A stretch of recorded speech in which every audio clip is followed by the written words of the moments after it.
want waffle fries. So Halloween is over.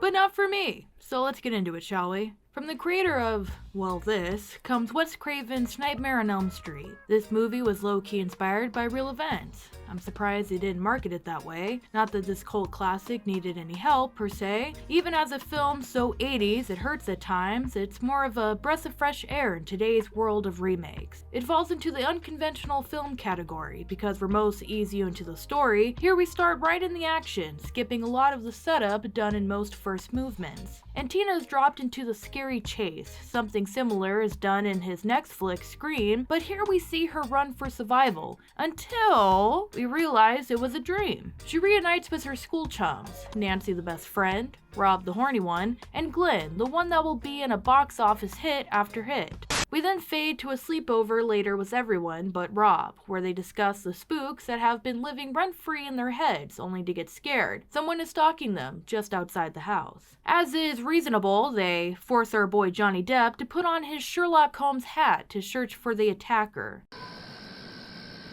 Chocolate! Then he's attacked by Rob, and he wastes no time distracting Tina from her bad dreams with some snoo-snoo to Glenn's torture, cause his Nancy is a proper final girl. Morality sucks. And if you haven't seen Scream or just don't understand what that means, let me take the time to explain. Nah, just kidding, but comment down below if you want Scream to be one of the next movies that gets the Phelan treatment. In some post-loving foreplay, he also reveals he's been having nightmares. Aw, guys being all sensitive and shit. Share your feelings, guys. It's good for the mental health. But Tina pays the price for being the fun one before marriage. Hey! Christina Ricci. You gotta learn to trust people. Can't you leave me with a little something? And play Dungeons and Dragons together. Which also inspired my favorite horror movie drinking game. Rules are you take a shot every time they yell a name. Be prepared to never walk in a straight line again, folks. Anyway, y'all, they go all out for this visually, cinematically shit gets crazy with true brutal horror, and she gets ghosted for it, but not in the fun Patrick Swayze way. Glenn and Nancy try to rush in while hearing Rob vowing revenge to no end. Then a hush falls when they finally push in, with Rob gone and Tina's life ended wrong. A manhunt breaks out for the boyfriend, as he's logically the suspect number one for Daddy, Nancy's daddy, who happens to be the town sheriff. The next day, Nancy begs her mom to go to school, and honestly, we might want to look at her as the slasher for that. What a psychopath. It's not like she has TikTok to distractingly melt her brain at home, but still. But it's a trick. Dad Cop uses her to lure their suspect. Her. No, it's Rob, like I said, but I'm watching you. Our girl goes to school, and on one hand, I respect that, but on the other hand, it does not help at all, as school is not safe, you know what I mean. She is soon shocked to see her friend Tina in a body bag moved around the school. She runs after her. No! You threw off my groove! I would roast you, but my mom said I'm not allowed to burn trash. Only to fall into a hard 80s chase scene. Run, bitch! Run! The score alone with the synths is a throwback.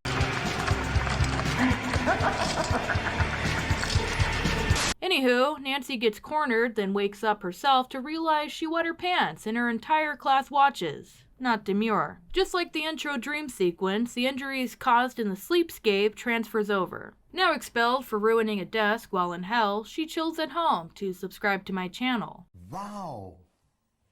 Meanwhile, one nipple, two nipples, three oh hell no, I'm out of here. Nancy then falls asleep after almost drowning in her tub, because of Freddy showing his predator love, which was supposed to be bigger in this film but ended up being written out, but brought back in the remake. So, shout out. When her boo comes over to try to cheer up his lover. Through a bit of clever filmmaking, they run a plan to see who the real killer is. After her crazy real sleep dream at school, she's pretty sure Rob was not the father. I mean the killer. So she travels to the police station, and her suspicion is in the right direction, as she sees their dream guy about to cut Rob into sections, when suddenly she's attacked, but Glenn is gone, failing at attention retention. Running home, she is almost iced by Freddy when she wakes up. That's right, it was all a dream. A fun twist. She's upset because Glenn wasn't supposed to fall asleep. Her boo was supposed to wake her up in case she's under deep, but she pre-prepared an alarm to avoid this grilled cheese creep. Not wasting time, she believes her nap means Rob is next, and she runs to the Popos, the small town cops, who think her theory is dumb. Thankfully, Daddy is there, who eventually relents and checks on Rob. They see what the audience has been teased with. Rob is already in his grasp, so the gang basically enters to see his neck snapped. Jumping to the funeral, we confirm it really is a small town, because the priest not only knows one-day-old drama about Rob being suspected for killing Tina, he also uses it in his sermon. Like damn! His mama's tears ain't even dry, and you're gonna assume incorrectly throwing tea like it's Boston 1773?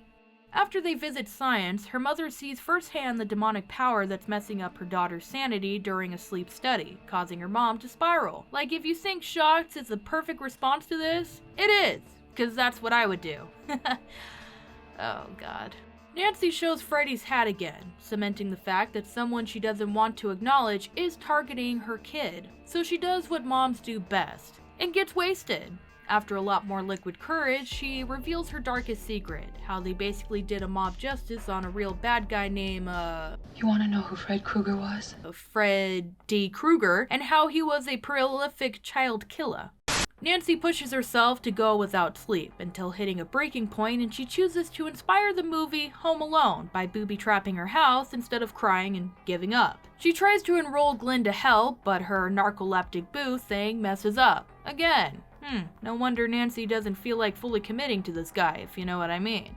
He should be credited with creating the laptop though. He can be a good sugar daddy, and he does eventually get it into his bed when Freddy bullets him. And this blender scene is again another awe-inspiring moment of horror filmmaking, which leaves the rights for the laptop design up in the air. And because her mom put iron bars on the windows and doors, Nancy is helpless to save her boy. She quickly creates a plan B, relying on her cop daddy investigating the fresh scene, but he discounted her as crazy a while ago, folks. Nancy then gets to bed, so she doesn't miss school tomorrow like a nerd. And also to drag Freddy into the real world, so she can trap him like Fred from Scooby-Doo. Fred v. Freddy Dawn of Justice. After a tricky mission, she does it, and he's whacked and fragged, but this barely slows him down, and her house is now on fire, which is not good. Of course, her dad wasn't sincere about helping, but after smoke stinks up the neighborhood, then the cops on the other side of the street realize the slasher is actually after Nancy, and there were huge tools for not believing her. Like magic, Nancy realizes she has given him power through fear and whatnot, and she takes the power back. Real quick, to touch on the real-life events that inspired this, it had to do with war refugees.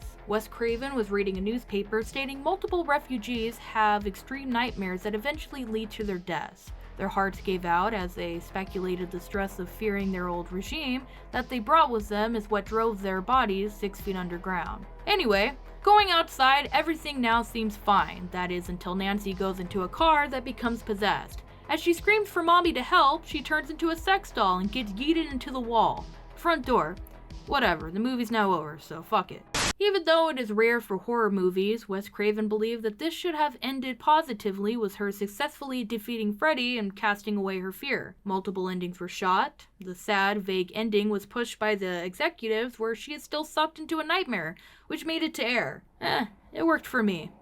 Thank you guys so much for checking out this video. Please subscribe to my channel. If you're already subscribed, thank you for believing in me. Most of all, I believe in you. Sweet dreams. Goodbye.